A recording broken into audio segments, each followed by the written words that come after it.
नमस्कार दोस्तों, कोई भी ये नहीं चाहता कि उनको माँ बाप बनने के लिए, पेरेंट बनने के लिए आईवीएफ का सहारा लेना पड़े। लेकिन आप देख सकते हो कि आईवीएफ एक पूरा बिजनेस के तरह एक बहुत बड़ा जैसे जाल फैला हुआ है। और अर्बन लाइफस्टाइल में आप घुस जाओगे तो आप हर 10 बंदे से बात कीजिए, देखेंगे उसमें से 4 तो आईवीएफ के लिए ट्राई कर ही रहे हैं। ऐसा मेरा पर्सनल एक्सपीरियंस भी और गूगल डाटा खुद बताता है कि अर्बन लाइफस्टाइल में 40% मेल कोई ना कोई रिप्रोडक्टिव इश्यूज के शिकार है, जिस तरह से अर्ली डिस्चार्ज हो गया, प्रीमेच्योर इजैकुलेशन या तो erectile dysfunction, varicocele, low testosterone in the body. ये 40% अर्बन मेल को है। तो क्या कुछ किया नहीं जा सकता?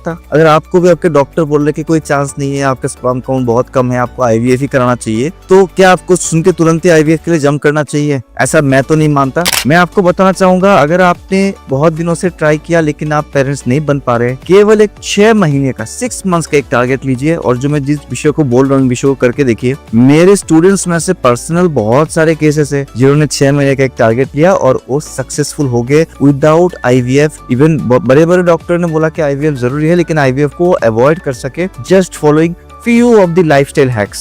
आज जो मैं बात करने वाला हूँ, योग से कुछ पढ़े कुछ लाइफस्टाइल हैक्स के बारे में बात करने वाला हूँ। कुछ बहुत ही इंटीमेट बातें करने वाला हूँ जिनको आपको पर्सनल लाइफ में जाके इसको सुधारना है। I am not going to tell you something about that you have to do the mat, because mat के ऊपर आपको क्या करना चाहिए, क्या क्या आसन करना चाहिए, क्या क्या प्राणायाम करना चाहिए, तो मैं बहुत दिनों से आपको शेयर कर रहा हूँ। फिर भी हो सकता है कहीं ना कहीं आपके डेली लाइफस्टाइल में कुछ गलतियां रह गई हो, उसके लिए आप सक्सेसफुल नहीं हो पा रहे हो। तो अगला जो भी मैं बोलने वाला हूँ, इस 5-6 पॉइंट को बहुत ध्यान से सुनिएगा, नोट करके रखिएगा। अगर वीडियो को पॉज करके नोट करना है, नोट कीजिए। हस्बैंड वाइफ दोनों साथ में इसको समझने की कोशिश करेंगे, तब आप देखिए बहुत ही जल्दी आपको गुड न्यूज आने वाला है। बट आपको पेशेंस रखना पड़ेगा, वही 5 से 6 महीने की।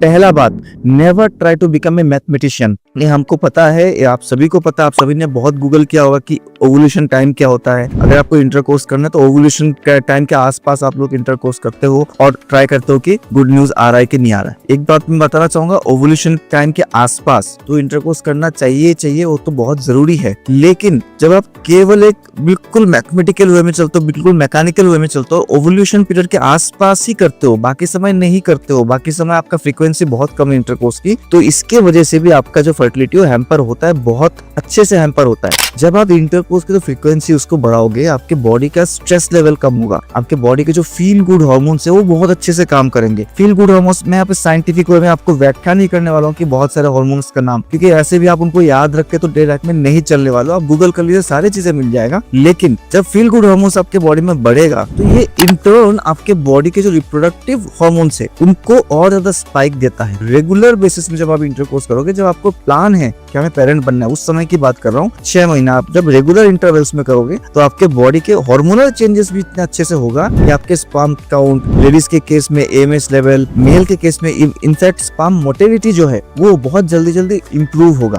खाली ओवुलेशन डेट को देख के उसके आगे पीछे करने से हमें फायदा होगा ऐसा नहीं है। ओवुलेशन टाइम को मिस नहीं करना है, लेकिन एक फ्रीक्वेंसी रखिए, हफ्ते में कम से कम 2 बार आपको इंटरकोर्स करना है। अब आते सेकंड कि सर हम तो कर रहे फिर भी फायदा नहीं हो रहा। यहाँ पे आती है मेल्स की एक बहुत इंपॉर्टेंट बात जो उनको समझना पड़ेगा, और फीमेल को भी उनका साथ देना है। देखिए अर्बन मेल्स में मैंने जैसे बोला, इवन आजकल गाँव में भी लोग बहुत ज्यादा पहले जैसे उतना एक्टिव लाइफस्टाइल नहीं जी रहे। यहाँ पे क्या होता है, डिपेंड करता है कि आपका जो इजैकुलेशन टाइम कितना है, क्योंकि देखिए जो स्पर्म है उसको सर्विस के अंदर तैर के जाना है, जो पूरा अंदर का पैसेज है फेलोपियन ट्यूब तक, उसको तैर के अंदर जाना है। अब ये जो अंदर का पाथ है, फीमेल बॉडी में जो इंटरनल पाथ है, उसमें अगर फ्लूइड ज्यादा रहेगा, उसमें लिक्विड ज्यादा होगा, तो चांसेस ज्यादा होगा कि जो स्पर्म है अंदर काफी अच्छे से स्विम करके जा पाएगा। अगर उस समय फीमेल बॉडी में फ्लूइड का मात्रा बहुत कम है, जो स्पेशली मैं जनरेंद्रिय की बात कर रहा हूँ, अगर आपका फ्लूइड कम है, इसका मतलब क्या हुआ, अगर फीमेल को ऑर्गेजम नहीं हुआ और मेल उससे पहले इजैकुलेशन कर देता है तो यहाँ पे चांसेस बहुत ज्यादा घट जाता है। आप क्या दिक्कत की बात क्या है, परेशानी की बात क्या है, जिन लोगों को इरेक्टाइल डिसफंक्शन या तो प्रीमेच्योर इजैकुलेशन है, वो मेल क्या करते हैं, हमेशा एक परफॉर्मेंस एंजाइटी में जीते हैं, और इस कारण से वो और इंटरकोर्स वगैरह या तो लव मेकिंग एक्टिविटीज में कम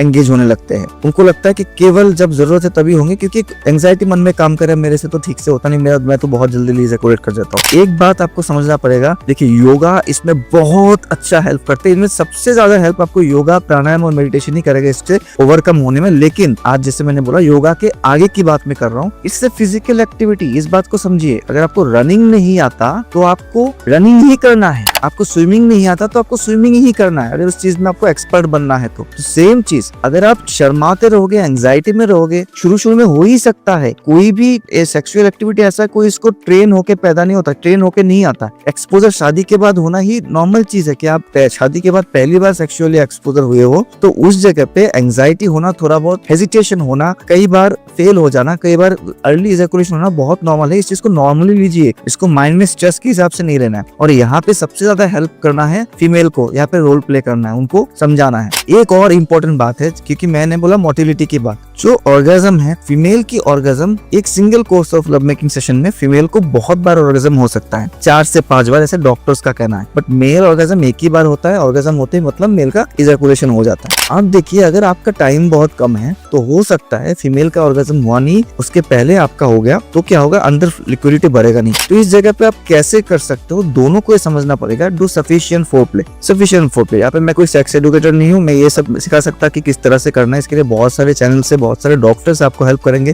अगर आपके पेनिट्रेशन से पहले ही फीमेल को 2-3 बार अगर ऑर्गेजम आ चुका है, आपके पार्टनर को ऑर्गेजम आ चुका है, मतलब उनके जेनिटल ट्रैक है उसके अंदर उनका फ्लूइड भर चुका है, तो वहाँ पे अगर आप कम समय में भी इजैकुलेट कर देते हो तो बहुत ज्यादा चांसेस है कि स्पर्म आगे जाएगी और बिल्कुल टारगेट पे हिट करेगी। तो ये दो तो बिल्कुल इंटीमेट एंड लाइफ हैक से आगे आते हैं कुछ डे टू डे लाइफ में नॉर्मल चीजों में। अगले 6 महीने के लिए शुगर को बिल्कुल नो कर दीजिए। आपके घर में चीनी आना ही नहीं चाहिए, लेके ही मत आइए। और कई बोलते ना कि जैगरी बहुत अच्छा ऑल्टरनेटिव है। जैगरी इस तरह से अच्छा ऑल्टरनेटिव है कि जैगरी में केमिकल कम होता है कंपेयरिंग टू शुगर, बट उसमें शुगर की मात्रा ऑलमोस्ट सेम ही होता है। तो ये शुगर जो है ईडी को बना देता है, शुगर स्पर्म की क्वालिटी को खराब कर देता है, स्पर्म वॉल्यूम को खराब कर देता है। ये सब साइंटिफिकली टेस्टेड है। तो शुगर को मना कर देना। आप शहद ले सकते हो, थोड़ा बहुत आप ड्राई फ्रूट से, तो खजूर, इन चीजों से शुगर को एक्सट्रैक्ट करने की कोशिश करो। जितना आपकी रिक्वायरमेंट है उतना बहुत होता है। एक्सरसाइज करेंगे अगले 6 महीने हस्बैंड वाइफ दोनों साथ में। प्रूवन फैक्ट है, अगर हस्बैंड वाइफ साथ में एक्सरसाइज कर रहे, साथ में कुछ भी एक्टिविटी में एंगेज हो रहा है, कोई क्रिएटिव एक्टिविटी में एंगेज हो रहा है, तो दोनों के अंदर जो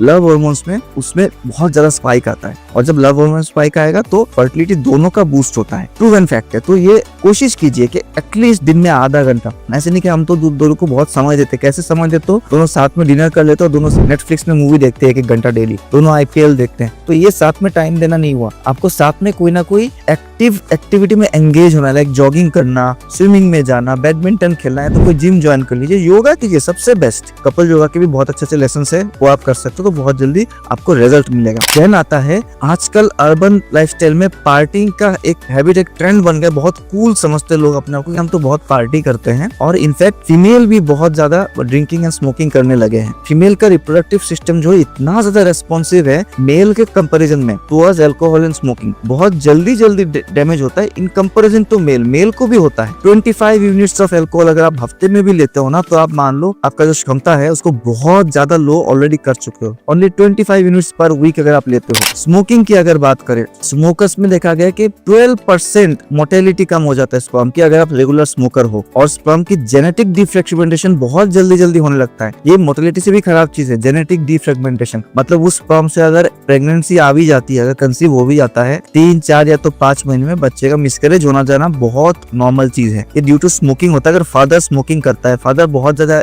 अल्कोहल पीता है, तब ऐसा देखा गया है। तो इन चीजों से 6 महीना, बस 6 महीने पढ़ लीजिए, हमें नहीं करना है। स्पेशली मेल के लिए एक हैक देने वाला हूँ। जो टेस्टोस्टेरोन है वो टेस्टिकल से पैदा होता है, स्पर्म टेस्टिकल से पैदा होता है। जो टेस्टिकल्स है ना, उनको एक कंफर्ट जोन होता है। कंफर्ट जोन मतलब वो एक पर्टिकुलर टेम्परेचर में खुश रहते हैं। वो टेम्परेचर रूम टेम्परेचर से कम है। अगर हम रूम टेम्परेचर को 37 मान लेते हैं तो उससे करीब 4-5 degree come, 30 to 33 degree temperature में टेस्टिकल सबसे हेल्दी परफॉर्मेंस देते हैं और रेगुलरली टेस्टोस्टेरोन प्रोड्यूस करेगा, अच्छे से स्पर्म प्रोड्यूस करेगा। इसका मतलब क्या हुआ, जो दिन भर इवन घर में आने के बाद भी टाइट अंडरवेयर पहन के रखते हैं, उनके टेस्टिकल्स का हीटिंग बहुत जल्दी होता होता है उसमें जो कैपेसिटी है स्पर्म प्रोड्यूस करने का और टेस्टोस्टेरोन प्रोड्यूस करने का वो लूज हो जाता है, बहुत कम काम करता है। इसका साइंटिफिक एक सिंपल प्रूफ मैं आपको देने वाला हूँ। आप देखेंगे सर्दियों में जो टेस्टिकल से हमारे शरीर से बहुत चिपक के रहता है, अपने आप जो स्कोटम है वो श्रिंक करता है और बॉडी से बहुत पास हो जाता है। क्यों? टेम्परेचर रूम का कम है, बहुत ज्यादा कम है, बॉडी से टेम्परेचर को सोक करने की कोशिश करता है अपने ऑप्टिमम टेम्परेचर को मेंटेन रखने के लिए। और गर्मियों में आप देखोगे स्कोटम जो शैगी हो जाता है, थोड़ा बॉडी से दूर आने लगता है क्योंकि ऑलरेडी टेम्परेचर ज्यादा है। तो इस बात को समझिए, बॉक्सर पहनने की आदत डालिए, लूज अंडरवेयर घर में पहनिए, घर में पहनने में कोई शर्म की बात नहीं है। आप देखोगे जब जब जरूरत ना पड़े टाइट अंडरवेयर बिल्कुल ना पहने, इस बात को भी आप ध्यान में रखेंगे। छोटे छोटे 2-3 और इंटीमेट बातें बहुत सारे मेल पे देखा गया, specially they use some artificial lubricant during love making. क्यों? क्योंकि इनको भी प्रीमेच्योर इजैकुलेशन ईडी का प्रॉब्लम होता है या तो लेडीज में बहुत ज्यादा पेन की शिकायत होती है। तो यहाँ पे आप अगर वाटर बेस्ड सिंथेटिक लुब्रिकेंट्स जो आते हैं मार्केट में, जो भी लुब्रिकेंट्स मिलते हैं उसका इस्तेमाल कर रहे हो या तो कोई सलाइवा का भी इस्तेमाल करते हैं, दोनों बहुत ज्यादा डेडली है आपके स्पर्म के लिए, स्पर्म की मोटिलिटी के लिए। सलाइवा क्या है? एक नेचुरल डिसइंफेक्टेंट है, राइट? इसमें एंटीबैक्टीरियल प्रॉपर्टीज होता है। तो जब सलाइवा के एक्सपोजर में आपके स्पर्म आएंगे, there are pretty good chances कि स्पर्म वहीं पे उसका मोटिलिटी खत्म हो जाएगा, आगे बढ़ ही नहीं पाएगा। सेम जो मार्केट में लुब्रिकेंट्स मिलते हैं जिसको आप यूज करते हो उसमें बहुत सारे पैराबेन्स रहते हैं, ग्लाइकॉल रहता है, सिलिकॉन रहता है, उसमें और भी पेट्रोलियम प्रोडक्ट्स रहते हैं, कई तरह के केमिकल्स रहते हैं। जब उसके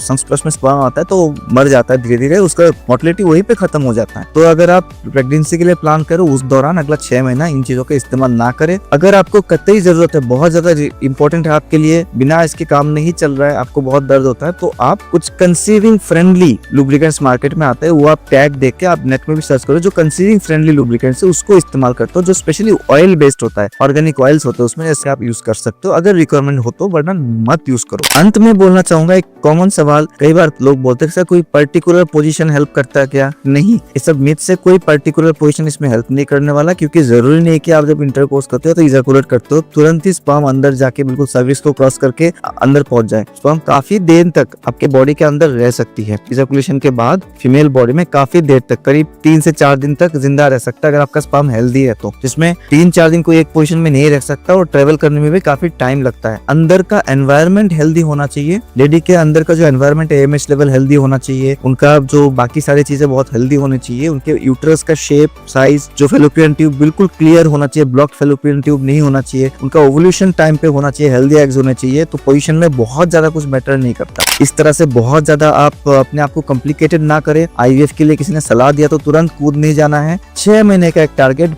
बहुत सारे खुशखबरी हमारे स्टूडेंट्स में से आई है, बहुत सारे स्टूडेंट्स से सक्सेसफुल इस जर्नी को पार किया just by the help of little lifestyle changes and yoga. अगर आपको वीडियो हेल्पफुल लगा, इसी तरह के और नॉलेज आपको चाहिए तो जरूर कमेंट कीजिएगा, मुझे खुशी होगी आपके प्रॉब्लम्स को सॉल्व करते हुए। जितना मेरी जानकारी है और जितना मेरे एक्सपीरियंस है उसके हिसाब से। माई self yog guru Amlan, a retired air force coach and India's leading fertility yoga therapist. Thank you once again for being with us. अभी तक चैनल को सब्सक्राइब नहीं किया तो प्लीज सब्सक्राइब कर दीजिए, आप ही को आगे बहुत हेल्प होने वाला है।